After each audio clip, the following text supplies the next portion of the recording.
Thanks, everyone. Momentary technical difficulties. Back to you, Andy. Hi, my name is Andrea Garcia Tapia. I'm the community management for the Disaster Mobility Data Network. And I'll be your focal point if you need anything, just pin me. So now we can start finally, sorry. It's a great pleasure that I invite you here to the launch of the meeting of Disaster Mobility Data Network. As we have all seen, especially of the past years, location data derived from smartphones can be a game changer for how response agencies and researchers understand and respond to crises. As we see, this data become increasingly mainstream in emergency management. However, key issues of data capacity and data literacy, as well as ethics, privacy, and data protection, become increasingly pressing. To this end, the objective of the Disaster Mobility Data Network is to foster and strengthen research related to the use of mobility data for disaster risk management. We are looking to share cutting-edge scientific knowledge, use cases, robust policy insight, latest trends and challenges around the use of mobility data generated from GPS technology. My colleague Ham Khan will be speaking about the roadmap of the network moving forward. The agenda for today is the following. We'll have internal displacements in context of disasters, when, where, and how long, presented by Sylvain Ponserre, followed by detection of short-term displacements events by Wanha Chi from Facebook. Data to inform humanitarian action by Justin Ginetti, and semi-automatic disaster mobility reports, future direction for the network by Andrew and Maham. At the end, we will open the discussion for mobility data for disaster risk management. Without further, I would like to introduce, first of all, I would like to just make some comments on the housekeeping. During the presentation, please write any questions in the chat and we will address them at the end of each presentation. We will also have time at the end for further discussion. Please feel free to come off mute and contribute during the Q&A at the end. All the meetings will be recorded and uploaded to CrisisReady YouTube channel. Without further ado, I would like to welcome our first speaker. Sylvain Ponserre is a data and risk analysis manager at the Internal Displacement Monitoring Centre. He worked as information specialist for the United Nations Office for Disaster Risk Reduction for almost 13 years, where he was involved in the development of global metrics for measuring the implementation of international frameworks, assessment reports, graphic production, data visualization, and data exchange. He also supported the development of software and capabilities for national accounting of disaster damage. Let me just change my screen so Sylvain can share his.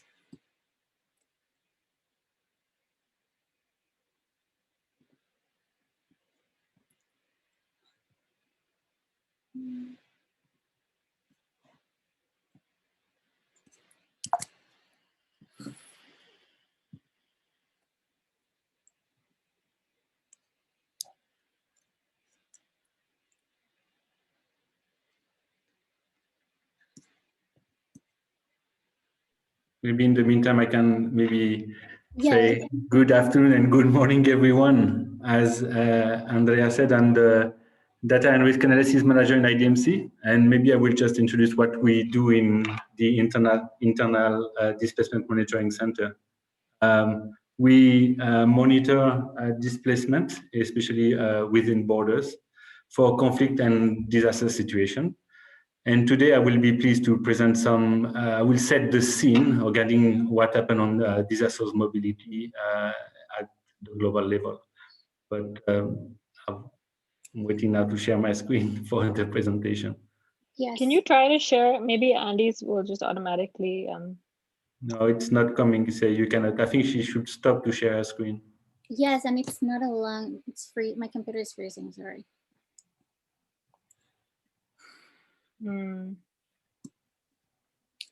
Is anyone else a co-host and can? I asked Akash. Akash, can you? Maybe try now. Now it should be okay. And I will just run my presentation.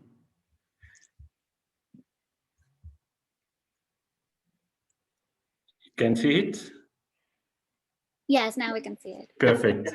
And sorry for this technical issue, guys. And again, good afternoon or good morning, everyone. Today, as I just said, I will just present quickly what is happening globally regarding internet displacement. As we can see on this map, it's a global challenge. Disasters mobility is happening almost everywhere. Last year in IDMC, we have detected almost 30.7 million displacement. And there we just need to be careful because we should not use the word people, because some could be displaced multiple times. Like if you take the example of Cyclone Amphan in the Bengal Gulf, you can be displaced in India by the Cyclone Amphan, but maybe a month later by the monsoon season. This is why when we sum everything, we should not call it people anymore, but displacement. And last year in IDMC, we have also detected 1,800 disasters that triggered displacements. And for that, we have registered more than 9,000 pieces of information that corroborate all the number that we put on this map. We monitor 252 countries and territories. And something maybe that is important for the network is to know that 50% of the disaster that we have recorded in the IDMC generate less than 100 movements. Just to give you the magnitude, we have like big event, but sometimes we have like maybe small scale to medium size event. And since 2015-17 in IDMC, we record latitude and longitude of the origin of the displacement. We also triangulate the information as much as we can with the housing destruction, because it's a very good proxy also to measure the displacement.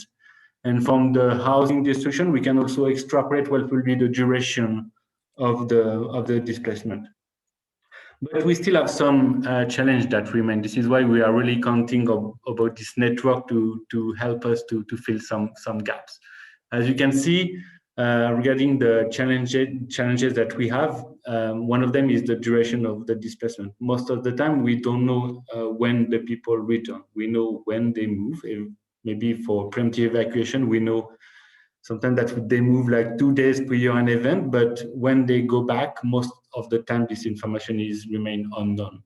What we struggle also in IDMC is to know exactly what will be the time for the reconstruction. If you lose your home due to an earthquake or strong winds linked to a cyclone, for example, we don't know like how long it will take you for going back to your habitual place of residence. It will depend a lot of the coping capacity for your own country, but also the insurance penetration, etc. What we also have some issue is regarding the disaggregation of the data. And this is also where this network can really support us, is to know who are the people that that has been displaced, regarding the gender, age, etc., etc. And from the where to where, as I just said, most of the time we have the origin point of the displacement, but the destination point remains unknown. And this is why also having the network working on assessing what will be the distance or the path that the people are crossing regarding their displacement will be very, very important for us. And again, there is other challenges that we have. It's also how we can detect movement linked to slow onset and climate change impact, because most of the time the magnitude of this displacement is very small and it's hard to detect from a global perspective. And there is also the multi-causality, the nexus between slow onset, especially drought, when they are interlinked with conflict situation. But thanks to the different partnership that we have put in place over the last few years, and one of them is with the colleagues from Facebook, the Data for Good program, especially the disaster map group, that help us to overcome some of the challenges. And you will see that for specific caseload, and I will take like 2 examples where mobile data and surveys can be very helpful for us. We run in December 2019 with the support of Facebook 2 surveys, one in Japan and one in Australia. And I will start with the one that we run in Japan after the typhoon Hagibis. And what was very helpful using this survey, that it helped us to understand when the people leave. It was prior or after the disasters. It helped us also to understand how they move and where they move. Like they were moving from a city to another city. How they move, they were using their own car, the public transportation, or they were walking to a shelter. And also it helps us also to have a differentiation between the rates of return between men and women. As you can see on the graph, we can see that men tend to come back earlier than women to their habitual place of residence. And there is another one, information that was very interesting coming from the survey. It's to see that women were twice as likely to base their decision to evacuate due to the family number, and they were not taking that from their own initiatives. This is the kind of things that we can use coming from specific surveys using mobile data. And the other one is the Australia bushfire. We can see there that after the bushfire that ran from July 2019 to February 2020, that generate more than 1,000 of displacement. Based on the survey that ran for almost 96,000 users in Facebook, it helps us also to understand a few things there. It's also when the people were moving, and we can see that the women are more likely to move earlier than men. Was an interesting findings. And the other one is the disruption of their livelihoods. And this is something that we can also explore using mobile data if the people are able to continue to work as they were working before when they are living in a situation of displacement. This is why I think in IDMC we are very keen to be part of this network. We will not be able to give too much information regarding the mobile data, but we will be able to give you a lot of information regarding ongoing situation of displacement where we can deploy the network to understand what is really happening on the ground. And I think I will stop there because the presentation was very short, and I don't know if you want to run the Q&A just after my presentation or later during this call. I will stop there. Thank you very much. If someone has any doubts,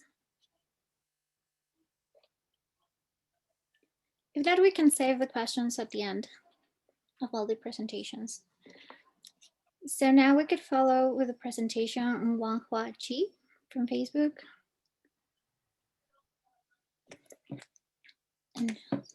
Wait for a second, trying to share my screen. Are you able to share your screen? Can you see my screen now? Yes, now you can see it.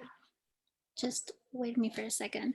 Wanghua Chi is a research scientist in the computational social science group at Facebook.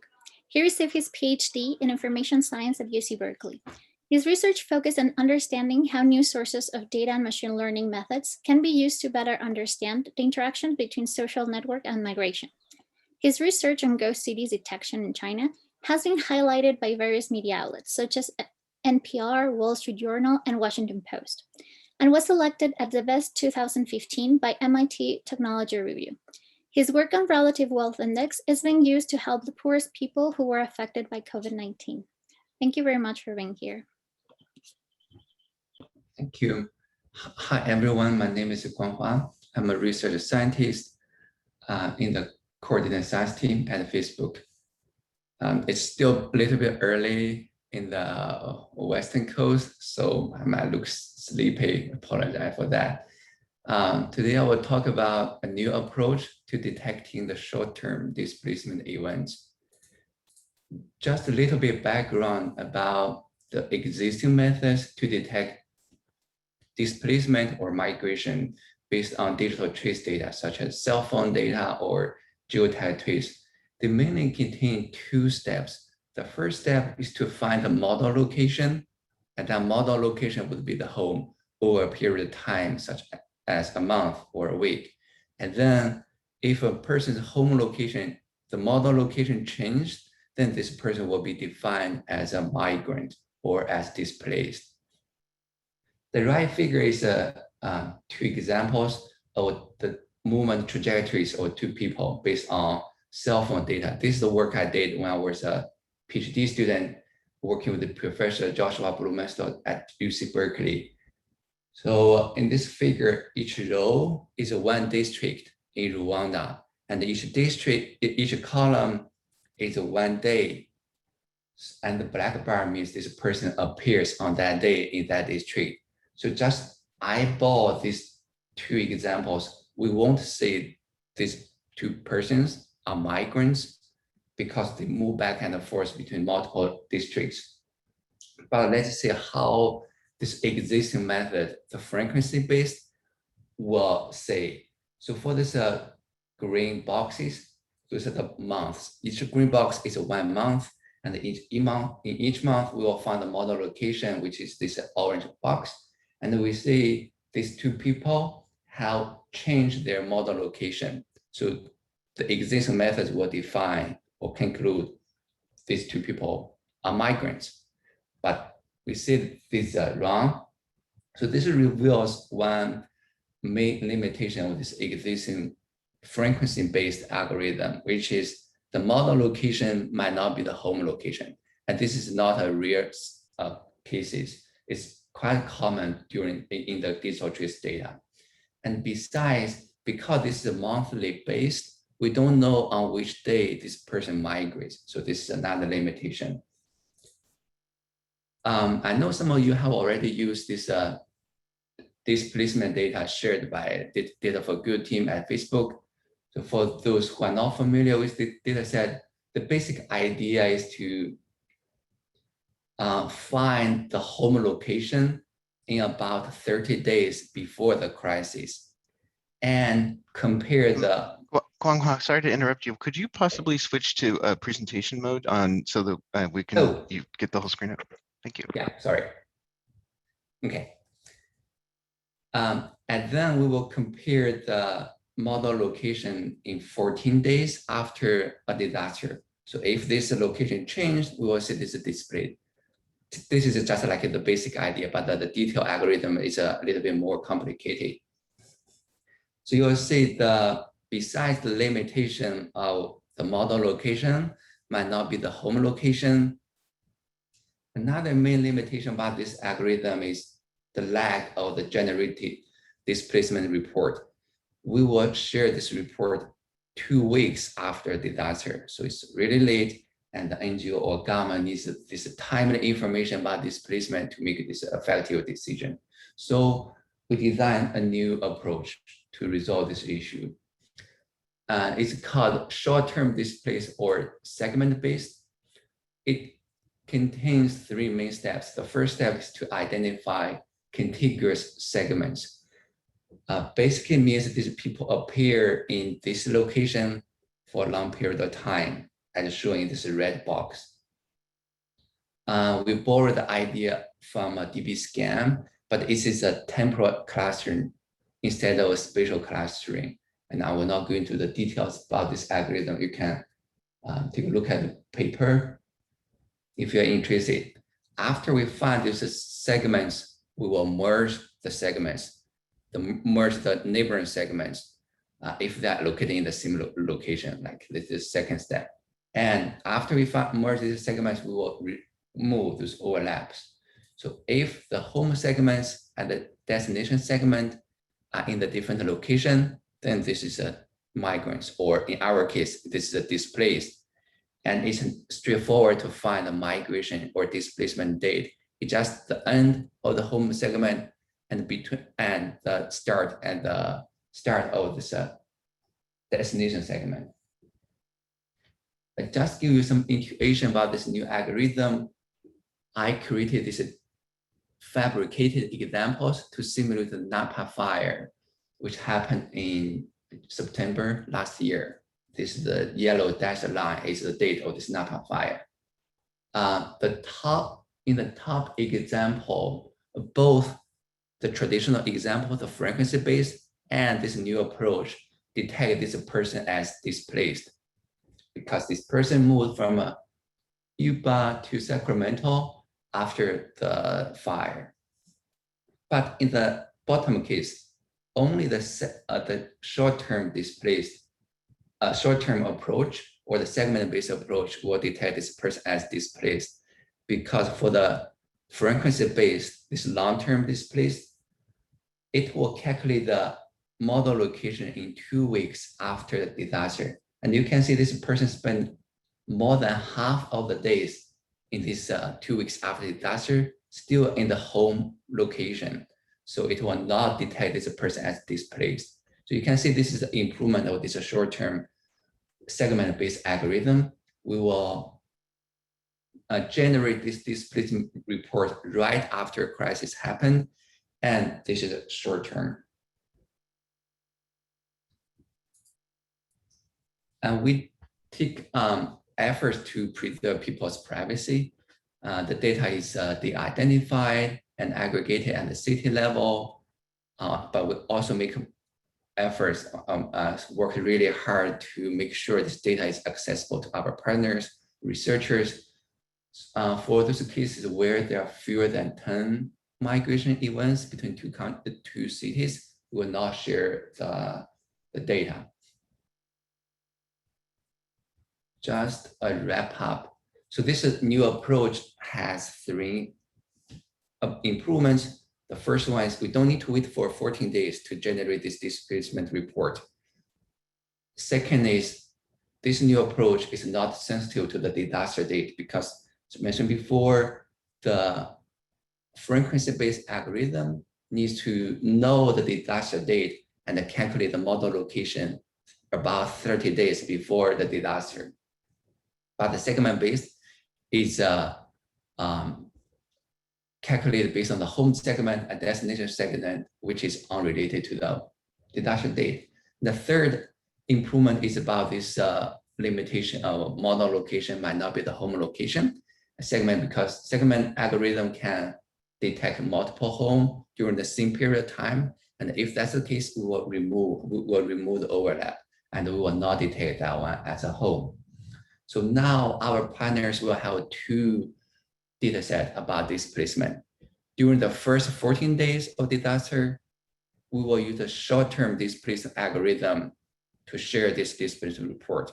And then 2 weeks after the disaster, we will still use the existing frequency-based algorithm. Yeah, that's it. Guanghua, just really quick question. It seems like there's inherently going to be a discrepancy between the numbers in the short term and long term. Have you thought about how or whether it's possible to smooth that transition, or how large the gap may be likely to be? Is it a small gap, large gap? Yeah, this is a great question. Yeah, the question is in the day 13 and day 14, because day 13 is the short term and day 14 is the long term. So there will be a discontinuity. That's exactly right. And we know this issue. And the main reason is because the short-term segment-based and the frequency-based algorithm, they are quite different. The short-term is using, say, like a tile level, sorry, not tile level, the city level, and the long-term is at the tile level, and the short-term is using 7 days as a threshold to detect the home, and the long-term is 30 days to detect home. So they're quite different. We are trying to see whether we can smooth this discontinuity, but because they're just quite different, and we think just to give a very timely displacement report, we have to design a new algorithm. So we are also looking forward to hear your thought. Our partners, after they use this data set to see whether we can do something, maybe we can keep using this short term after 14 days, we can do that. But we want to hear from the partners' feedback before making that change. Thanks, that's really helpful. Are there any other questions?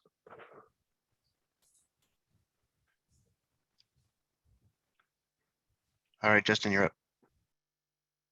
Just let me introduce Justin. Justin is the Senior Office for Information Management and Risk Analysis at IFRC. He develops evidence and tools to enhance the work on forecast-based financing and actions, as well as actionable early warning information. He's responsible for strengthening the National Society's capacities to act on this information, designing the Go platform's module for risk and early warning, and the development of a semi-automated system to trigger alerts for situations of concern. Prior to this work, Justin was head of data analysis at the Internal Displacement Monitoring Centre, where he was responsible for all monitoring and reporting on internal displacements. IDMC's global figures, as well as the development of models and tools to detect situations of internal displacements, to assess disaster displacement risk, and compute the impacts of climate change and future displacement risk. Before this time, he worked at the UN Office for Disaster Risk Reduction on the Global Assessment Report and the Global Risk Model. Thank you very much, Justin. Thanks, everyone. And you can probably infer from the introductions that Sylvain and I have worked together for quite some time. So nice to be here with you all. I think one of the other things that I'd like to say right off the start, and it's really great to come after the previous two presentations, because one thing that's pretty clear coming from both is that there is no one magic bullet solution that will help us answer all of our questions about the spatial and temporal dimensions of disaster displacement. So we need to bring lots of different kinds of data to bear on the issue, and the mobile phone data is certainly one of them. So for IFRC's use cases, I'll take you through them in just a moment. It really incorporates all phases of a disaster, from the pre-disaster, a period when one can undertake disaster preparedness, all the way up to disaster risk reduction and climate change adaptation measures, as well as, of course, the crisis response. And this data has relevance to all of those phases. So here I'll just take you through 3 of the use cases. This is by no means an exhaustive list, but they're just food for thought to get the conversation started. So one is about addressing the data gaps. This will touch a little bit upon what Sylvain was talking about. Another is about validating other models, or helping to validate other models, and then to support decision-making within IFRC. So without boring you too much, I just wanted to start with a schematic diagram of the information management system that we're currently building for disaster data, disaster metrics, including risk information, as well as information about ongoing events. And what you can see there in the bottom right of the screen, in that red box, is a place for mobile phone data. And the idea here is we can use it to help us validate some things that have been reported from the field, but also to validate and calibrate other models. And we have a variety of use purposes for this, which I'll get into a little bit more.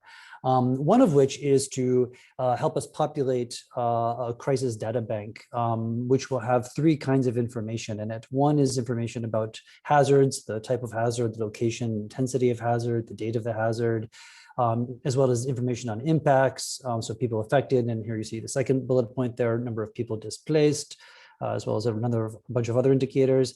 And then thirdly, for us, is important to have information about the responses. So what measures were taken and when, and to what effect. And at the moment, we have a lot of data gaps, and by using, or by accessing mobile phone data, we can begin addressing some of them. So here's just one very basic example of this, or illustration of this, that I put together yesterday. So these are the big box there are the number of floods detected by GDAX since January 2019. And then if you look in our existing database at the present, we have that red rectangle there. And then within that red rectangle is a dark rectangle, and those are the ones to which IFRC used funds to help national societies respond. And those are the ones for which we have the most detailed information. But what this illustrates pretty clearly is that if our data universe is really only those 2 smaller boxes, we don't really have a good understanding of what's actually happening around the world, or really what is the denominator. So it limits our ability to answer some important questions, particularly about the frequency and magnitude of floods or other hazards and disasters as they're occurring around the world, because you can quite easily extrapolate from floods here to cyclones or other kinds of disasters. This also, as I said, is important for helping us allocate resources. So for example, we have a fund within IFRC, which is used for both anticipatory action as well as disaster response. And it's really designated to be used to respond to events of a given magnitude, not the Haiti earthquakes, for which there are other instruments, and for which there'll be a much bigger mobilization of resources from the international humanitarian community. And also not for those really small events, those floods that are occurring, one or more times a year in a given location, which are really best addressed through disaster risk reduction. It's really to be used for kind of those medium scale disasters. But if we don't have a complete picture of what the riskscape is, it's hard for us to know which events to allocate the funding for. And that's why this information is really helpful. And then from the operational side of things, of course, it's really important to know when people are displaced, where are they going? So even if we're just getting a sense of the patterns of displacement, the spatial patterns, it will help us pre-position assets and better estimate what kinds of evacuation center capacities are needed in an ex-ante manner so that we can be better prepared for disasters when they do occur. And then finally, second to finally, here's some official data from another disaster from the Philippines. And the red line there is the cumulative number of people who had been accounted for as having been displaced at some point during the disaster, whereas the dark line there at the bottom are the number of people who are accounted for as having been displaced on a given day. And the gap between the two indicates basically people who were not accounted for on those days, but who were eventually having been deemed displaced. And if we don't have that accurate picture earlier on in the disaster, we are unable to respond, or we are less well able to respond to the needs of those people who are displaced, but who are simply not accounted for while being displaced. And then finally, it's also important for us to know who has not been displaced. So once we have a sense of how many people were likely displaced and we have a pulse from a given location, and we also have a sense of where people have turned up, we also want to know who may have been left behind and what are their characteristics, because indeed in many cases, those people may be even more vulnerable than the people who had the means to displace themselves to either an evacuation center or to the home of a family member or friend. So those are some of the areas for which we hope to be using and plan to be using the mobile phone data to answer those questions and to inform our operational responses. Thanks very much. I appreciate your attention and happy to take any questions you have. Over.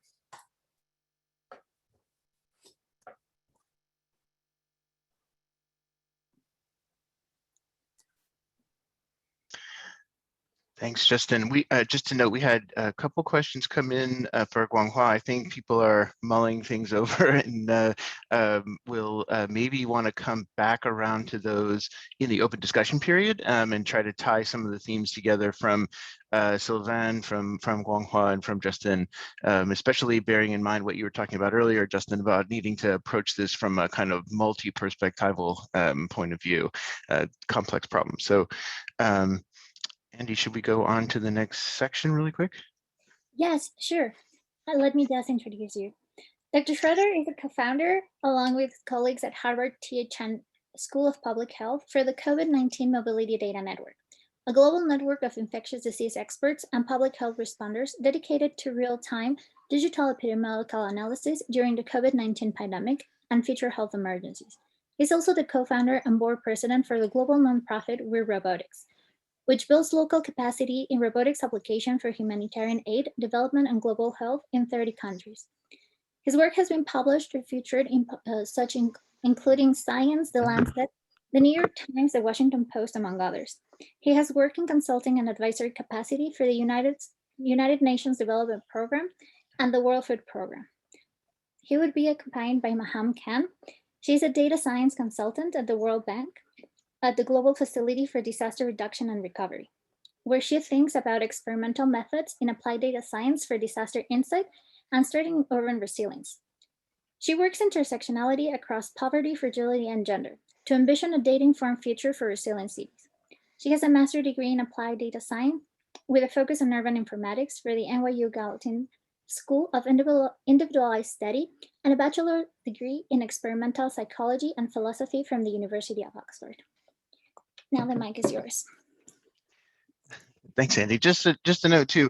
So COVID-19 Mobility Data Network is now part of CrisisReady, and we're sort of expanding out a lot of the work that's been done around investigation of mobility patterns and disease into these questions around disaster displacement and change in mobility. So, and my principal job is actually with Direct Relief, where I'm the Vice President for Research and Analysis. And one of the things that we wanted to, kind of advance through this network is improved uptake of mobility data by a range of emergency response stakeholders, including national emergency management, UN, NGOs, and others. I think there's been, about a 4-year process to put together a number of the methods, the data publication. There's been a shifting landscape around discussions of privacy, ethics, et cetera. One of the key questions, though, and I think this came up in the earlier presentations, is around the time frame for being able to put this kind of information into people's hands. Kind of short-term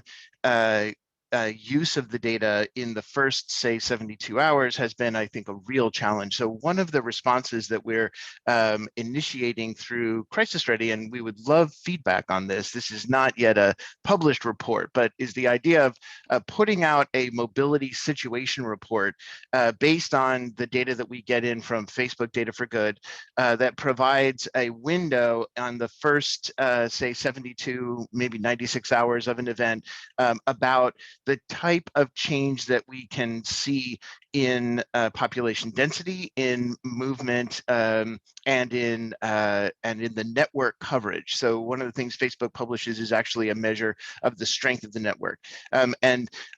Our team at CrisisReady, Akashia Dav, Mujin Kwan, and Sravya Sambara have been putting in a lot of work to try to think this through. So just a couple of pieces here. First is looking just at areas where this is based on the flooding recently in West Germany, and areas where we can see change in density of population relative to increase in density population.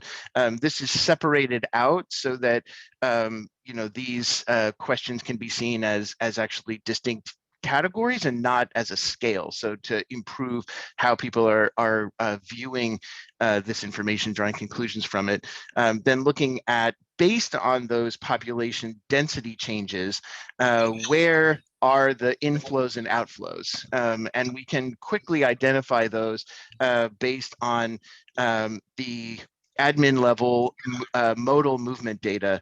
This is not the displacement data that Guanghua was talking about. This is the modal movement, which has been available to folks for some time, but where we can see which are the admin units that are seeing inflow from areas where there's been a significant decrease detected, and then outflows where you've seen vice versa. So looking at just then a table to try to put that information in the hands of policymakers and others for high level kind of hypothesis formation as to what might be going on here. And then again, the network coverage. And in the case of Germany, we didn't actually record any significant outages. This is designed to be important on its own. The network, strength of network is an important factor in terms of infrastructure for disaster response, but it's also a measure of possible confounding effects when we talk about movement here. So in some cases where you can see significant damage to the network, that actually changes what the population data itself may actually mean. So we may not actually record certain population purely because of change in the network strength, rather than because people are actually either present or absent in a location. And so being able to give some early sign of whether that might be true also helps to build, I think, confidence in what the movement message actually is. The last thing that we're kind of trying to figure out with this is a measure of representativeness, which I know Facebook is working hard on. A number of other people have taken a cut at in terms of how representative of the broader population is the sample that's being taken by Facebook at this particular time. And that is significant in terms of being able to make inferences from this information to broader population, sort of broader claims about the population. We're you know, the door is wide open to, I think, help think this through, and to make sure that we're able to understand not only representativeness in terms of aggregate population, but potentially also some of the factors, socioeconomic factors, vulnerability factors, you know, the kinds of disaggregations that Sylvain pointed to earlier, so that there's some sense of who might be most affected based on the patterns that are being detected out of displacement. Can we build that confidence in the information in the early stages? And so, yeah, I will toss it over to Maham to then talk about where the network itself is going and how we hope to engage everyone. Thank you. Thanks, Andrew. And thank you, everyone, for being here. I'll just be quick because I do want to leave time for questions, and speak briefly to the roadmap for the DMDN moving forward. And as we've recognized kind of a couple of times in this meeting already, we're really trying to build off of the success of the COVID-19 mobility network, which many of you were part of, but now in the context of disasters. So we plan to meet on a monthly basis to discuss a variety of topics related to access, application, analysis, and adoption of mobility data in DRM and crisis response. And this will range from, but the agenda is kind of wide open at this point, data privacy and ethics, case studies, approaches for partnerships, etc. And just to kind of clarify the purpose of the network in terms of the community we're trying to engage. So it's really quite multifold. For the research community, it's about connecting, sharing best practices, standardization, methods sharing, collective problem solving. But our audience is not just for those already familiar with mobility data. The goal is really to open up dialogue, educate, familiarize a much wider community on the potential uses of this data. And for practitioners in particular and crisis responders, the network also aims to provide analytical support for ongoing disasters throughout the DRM cycle. And in particular, that can take the shape of things like a semi-automated report that Andrew just showed, and that others on this call are working on.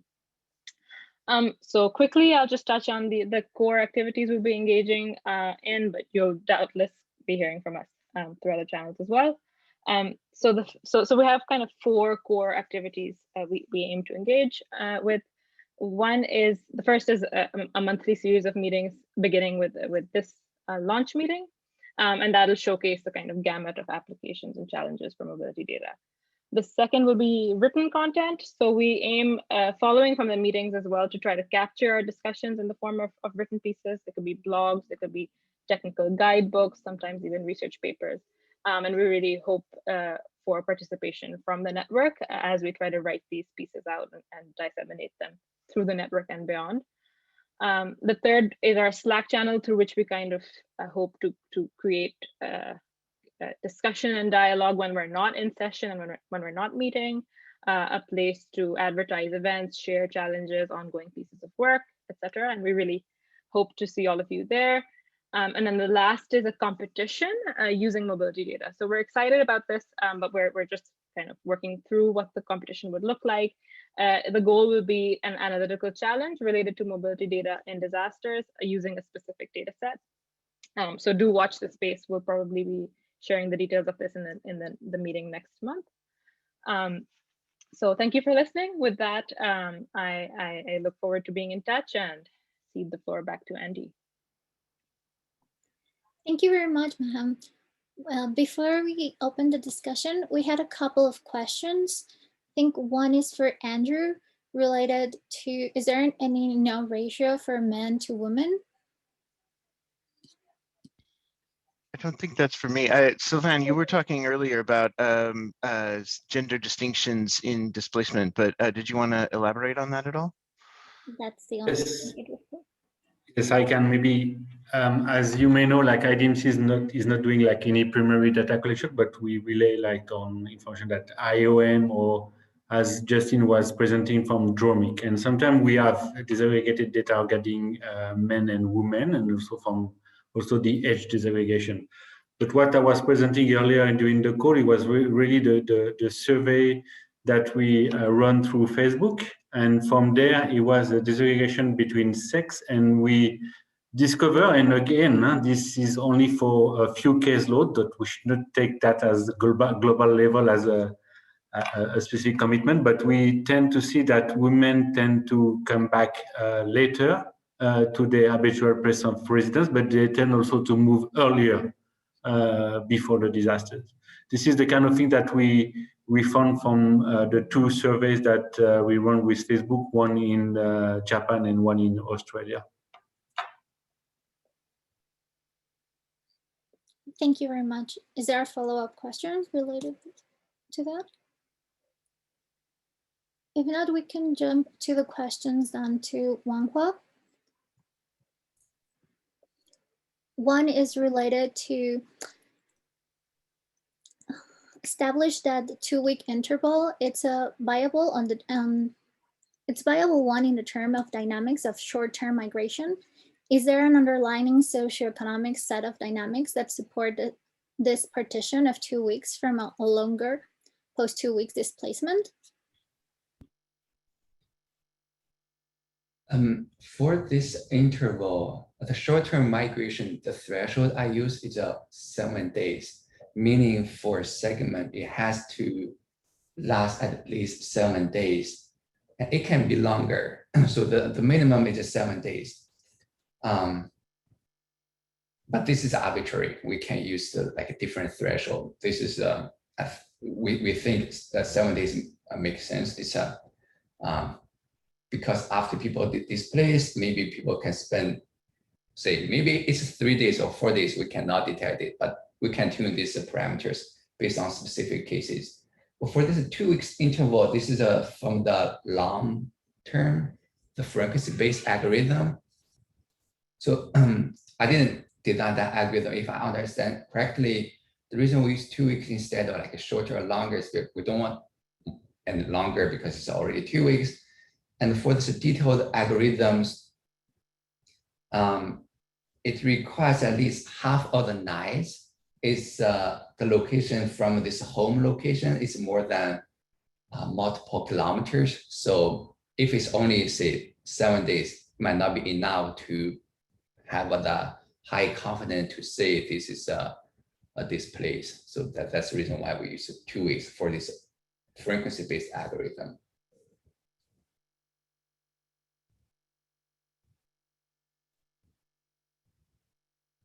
I see the second question is about the administrative boundaries.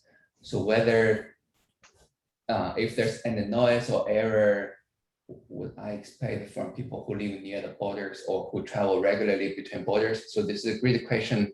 As I show in this heat map, if a person moves back and forth in the neighbors, we will detect home in both locations.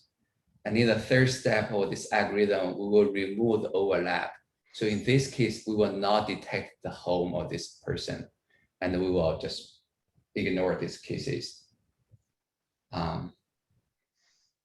Second question is the boundaries. What would expect if the event occurred between the region boundaries? So for this question, our algorithm, we will first plot a boundary of this event. So this boundary can cover multiple regions. So it will not affect our algorithm. We will just maybe say there are 3 cities in this boundary. We will just use the 3 cities as the home segment, and we can detect the other destination segment. So this will not affect this algorithm.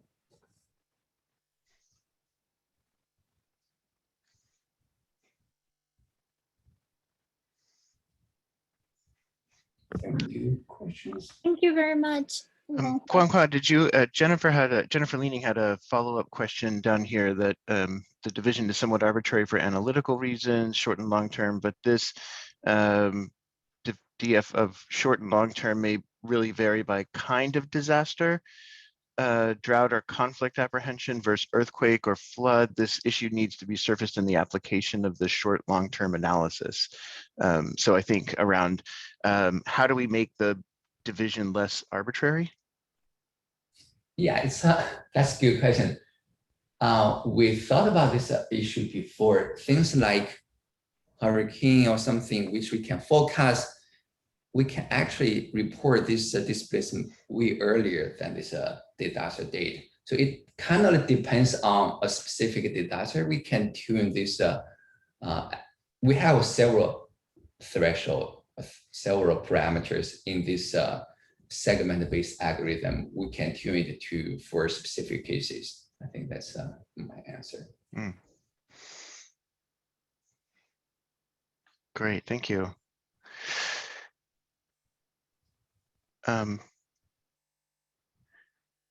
And okay, did you want to, I know that Mohammed, looks like you replied to Arnie in line. Do we want to just surface that question about multiple data providers, location of where data can be found? That's also potentially a question that our colleagues from Facebook can answer specifically for the portal.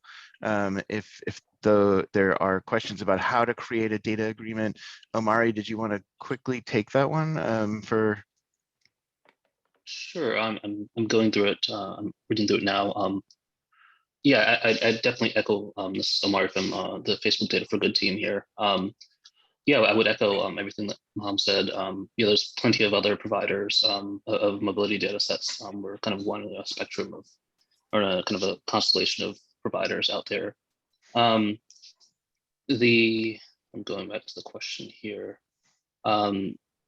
So the Data for Good program doesn't in no shape or form sells any of this data. There are two kind of licensing modalities that we work within.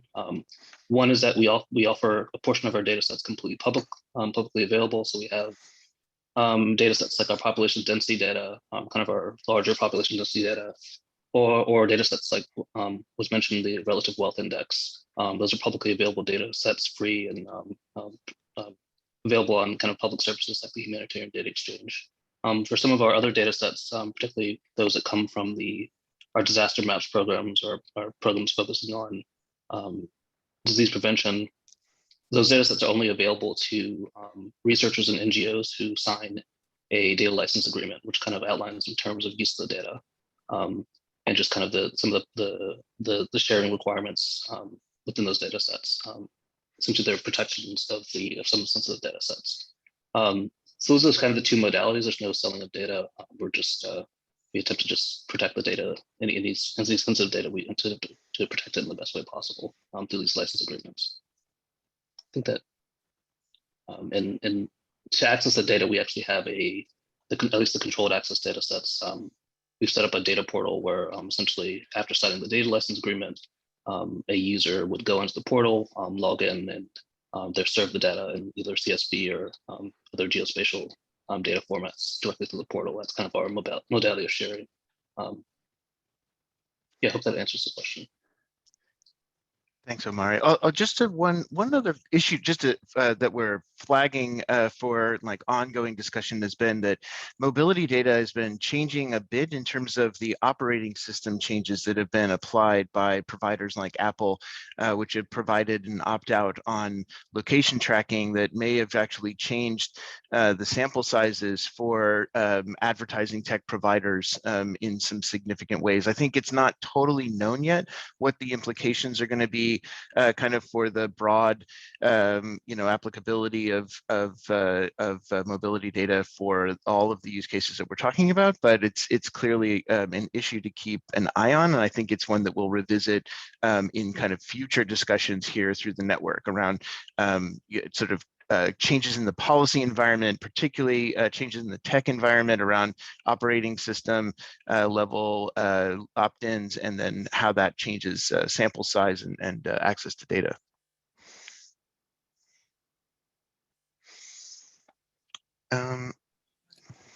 Next question. Yes, and also I'm gonna put in the chat the link for the Slack channel if you want to join.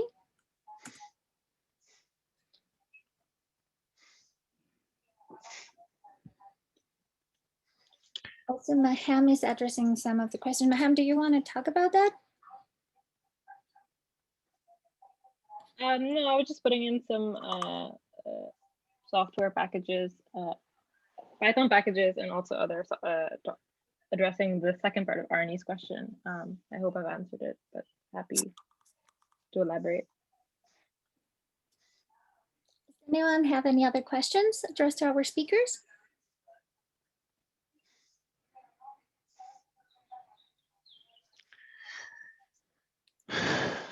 Then the final thing I guess we will leave everyone with is the, we'll have a regular ongoing series of these. And we encourage everyone to get in touch. Thanks to Andy for moderating all of this and for sharing out the Slack channel.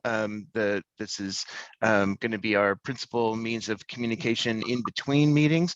We're really trying to broaden the base of access and support for this kind of work. So we really encourage recommendations on who's not in this conversation that should be, particularly academic institutions that may be in global South countries that may be doing disaster resilience and response research that can also help to support their responses in their countries. We would like to be able to broaden this out also to include government participation, so we can be really clear on how we're linking mobility data or not linking mobility data with existing workflows, and then open to the agenda. What are we not talking about here that really needs to be talked about? So I just really strongly encourage getting back in touch if you're interested in helping to move the agenda forward.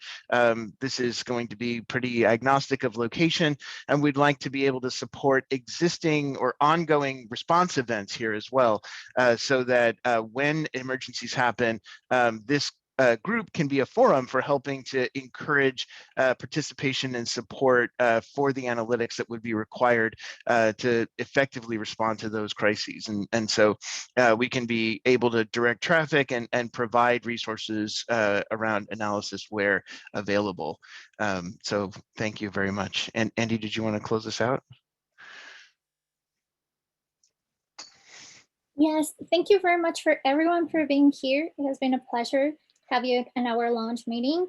In our next meeting, we will be discussing case studies that have been able to leverage mobility data in disaster risk management context. If you're interested in to present your work in any other future meetings, or you would like to suggest a topic or a speaker, please feel free to contact me. My email is in the invite that you received. And if you have any questions, just shoot me an email. Thank you very much for being here. Thanks, everyone. Thank you. Bye-bye. Have a wonderful day. Thanks.